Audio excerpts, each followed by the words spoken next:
कोई समझे बात हमारी रे।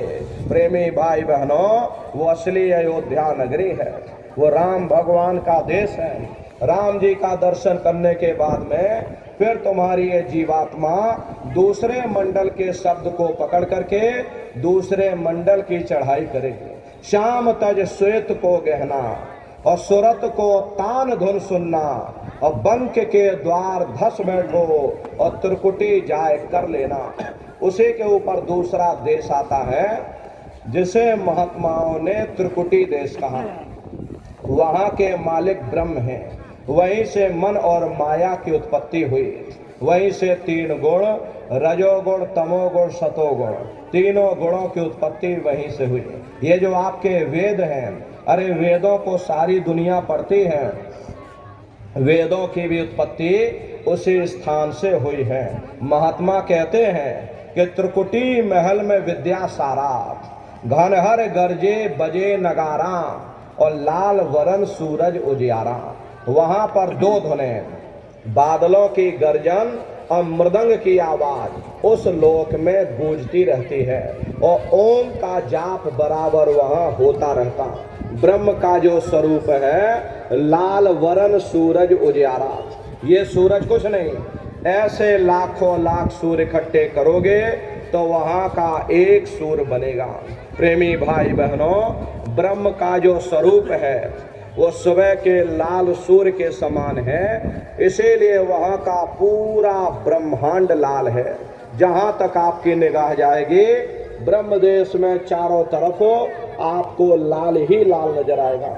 महात्मा जब साधना करके वहां पहुंचे तभी महात्माओं ने लिख दिया, लाली मेरे लाल की और जित देखूं तो लाल, और लाली देखन मैं गई मैं भी हो गई लाल।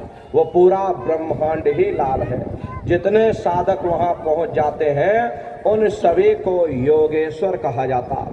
योगेश्वर की पदवी मिलती है जो ब्रह्म स्थान पर पहुंच जाते हैं। जैसे व्यास जी हुए, वशिष्ठ जी हुए, वाल्मीकि जी हुए, इन सब की पहुंच वहीं तक थी। इसीलिए कहा गया कि वाल्मीकि भय ब्रह्म समाना।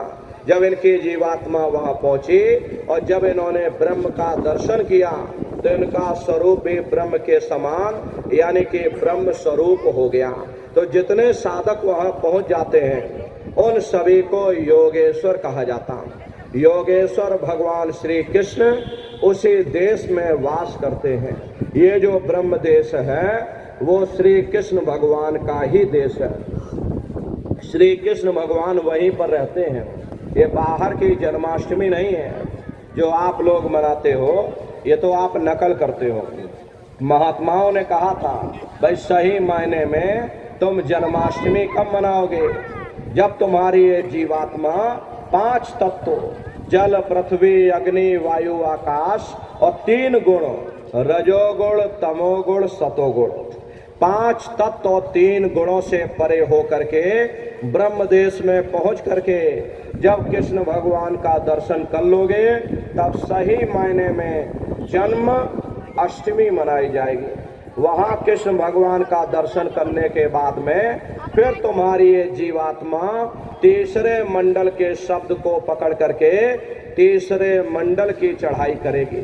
आगे पहुंची सुन झंकार और ररंकार धुने सुने पुकार, आगे श्वेत सुन्न है भाई और मान सरोवर बैठ नहाई। उसी के ऊपर तीसरा देश आता जिसे महात्माओं ने सुन्न देश कहा, उसी को रारंग देश कहा जाता, उसी को अक्षर और नेति कहा जाता। वहाँ के जो मालिक हैं वो रारंग पुरुष हैं यानी कि पार ब्रह्म पुरुष हैं। वहाँ किंगरी और सारंगी दो धुनें उस लोक में गूंजती रहती हैं। और पार ब्रह्म पुरुष का जो स्वरूप है वो पूर्णमासी के चंद्रमा के समान बड़ा ही मनमोहक स्वरूप है।